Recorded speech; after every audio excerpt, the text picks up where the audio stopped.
Thank you to our sponsor, MBA Growth Partners. Welcome to Studio 501c3. Thanks for joining us. I'm your host, Kim Jones. We're featuring nonprofit organizations that have the 501c3 designation from the IRS because they're charities that provide a public benefit. In many of these cases, your donations can be tax deductible. Today, I'm talking with Anthony Featherstone, the Executive Director of WorkSource Montgomery. The programs offered by WorkSource Montgomery are through the county, and they connect employers and job seekers, as well as offer business solutions to the employers in the area. Anthony, welcome to the show. Thanks for having me, Kim. Great. So let's get started with just a little bit of information from you. Tell us about the range of the programs and the services that are beneficial to the people out in the community. Yeah, sure. And I think you covered it pretty well in your introduction, but WorkSource Montgomery, we are the staff to Montgomery County's local workforce development board. We operate our county's American Job Centers, and currently we have 6 job centers throughout the county.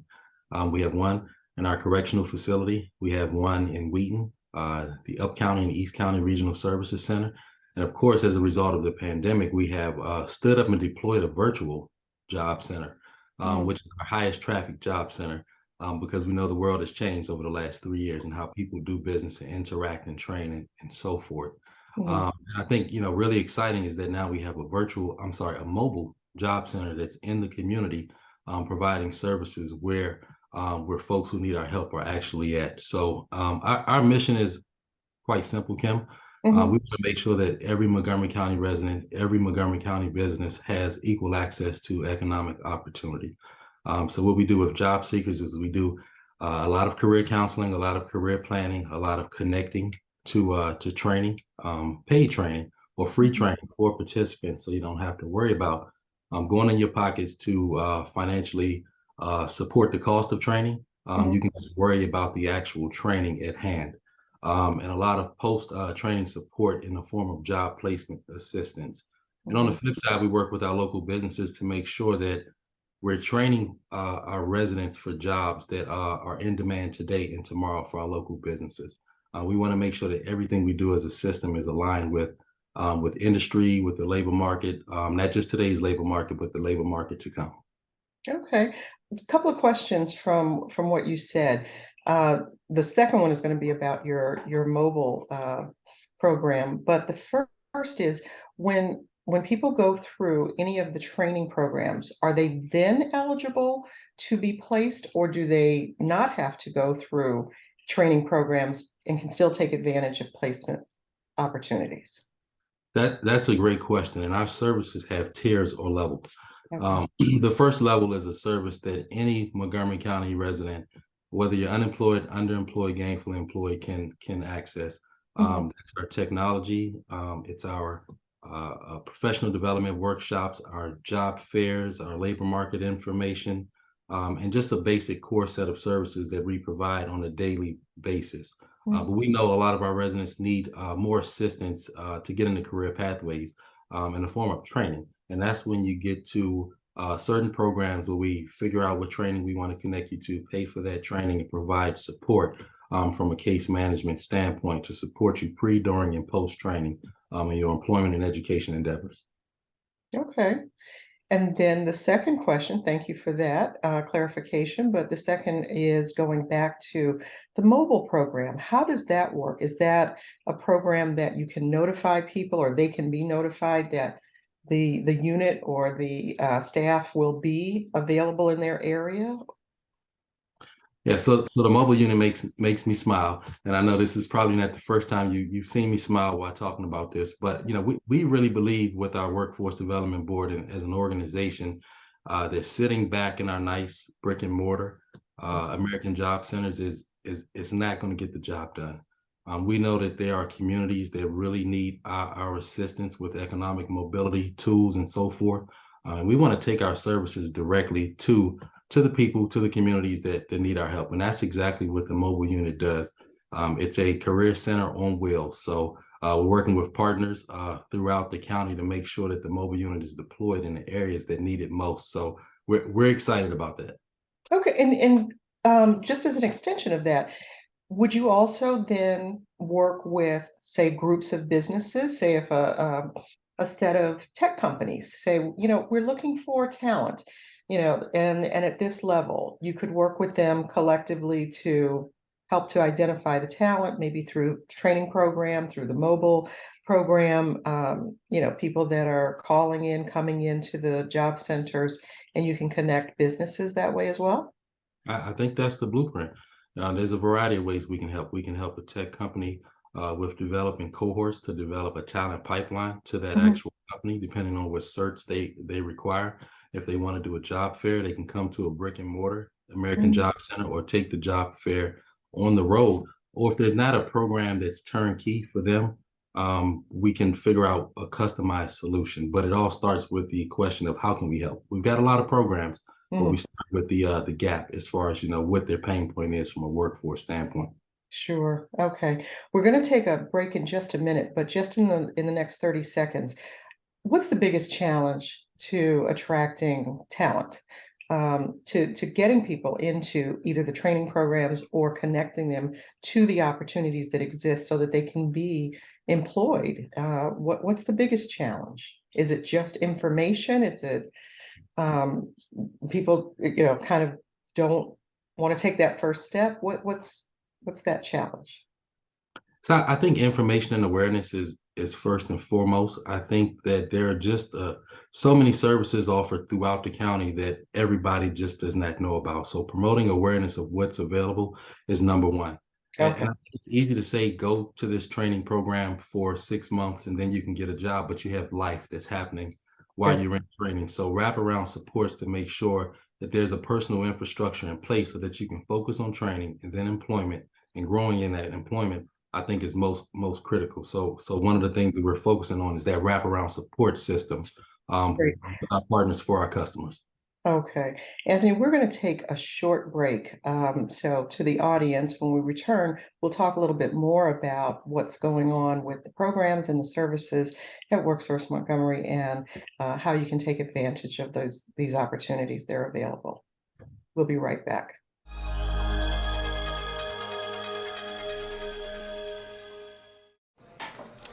What do you think you're doing, Kevin? Was just gonna drive home.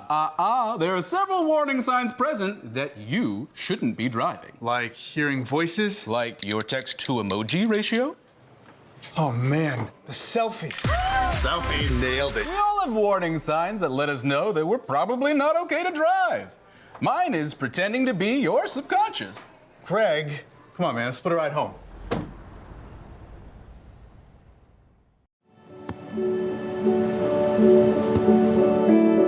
I don't remember how it started. Go to that. Our back and forth. It always came back. Dad! You probably don't remember what you told me, That was perfect. but I heard every word.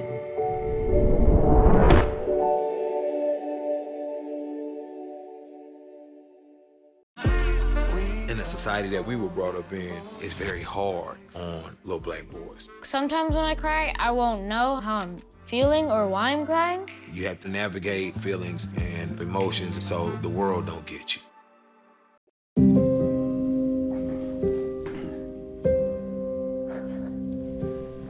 You are there for them. We are here for you. Find free care guides at aarp.org/caregiving.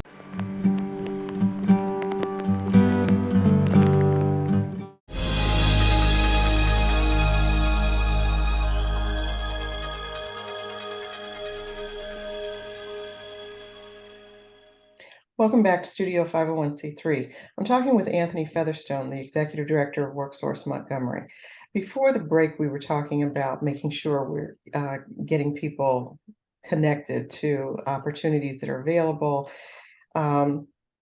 What's the story behind people that have a career interest, but they just don't know where to start? Because I've seen so many things on your website, I've seen advertisements, I've seen emails that come out, and it looks like there's great opportunities to start a career pathway, but people sometimes just don't know, where to begin, and this might not be the first place that they think about.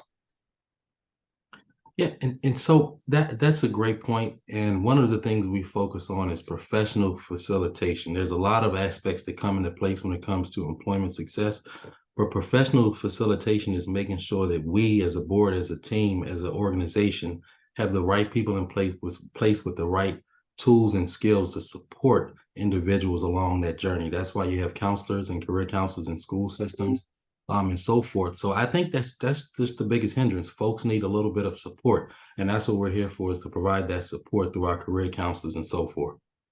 And you did recently, I saw an interview that you did with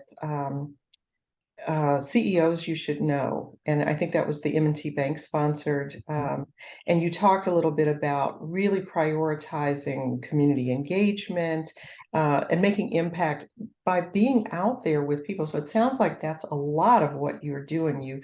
You and your team have become expert at getting into the community and diving deep in, and not just sitting back and waiting for people to come, or maybe they see this, opportunity, maybe they don't. So I think the community engagement, and then the collaborations I think that you have. Can you talk a little bit about other collaborations? Yeah, so we believe it takes an ecosystem to really do this the right way from a workforce standpoint. So we pride ourselves in getting feedback from the community and not making decisions in a vacuum about what's best for the communities that we want to or that we are serving every day. So we have a community impact advisory committee. We have partners from all different walks, faith-based, community-based organizations. We have a variety of boards that we participate in.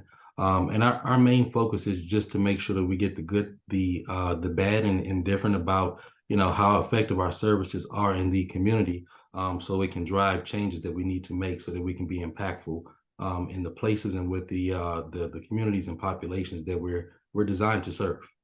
Hmm. What would you like to be doing that you haven't yet started? What is it that you say now, if we have to now do something new, do something different, here's what I'd love to be able to do. So kind of what's coming next? Because I know you're already thinking about what's coming next.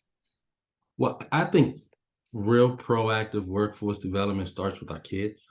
Mm, At a certain point, a lot of the individuals that we worked with were left behind, left out, had a lack of resources at a certain point. And so, I'm excited about the legislative changes with the blueprint for Maryland's future that are coming down the pike. One small piece is that, MCPS students and public school students across the state will be able to receive career counseling and a bunch of other services under the blueprint. So I think that's an exciting piece that's going to move us in the right direction. Because I truly believe, like I said, real proactive workforce development starts at K. K through J is a term we hear a lot, and I really believe in that. okay. And, I talk to a lot of people that are doing this work also at the college level, but we'll talk about that more next time. That's the end of our time. Anthony, thank you so much for being with us today. Thanks, Kim. I appreciate it. For more information on WorkSource Montgomery, you can visit their website at worksourcemontgomery.com. Thanks to Montgomery Community Media for letting me sit in this chair and bring you this valuable information. I'm Kim Jones. See you next time on Studio 501c3.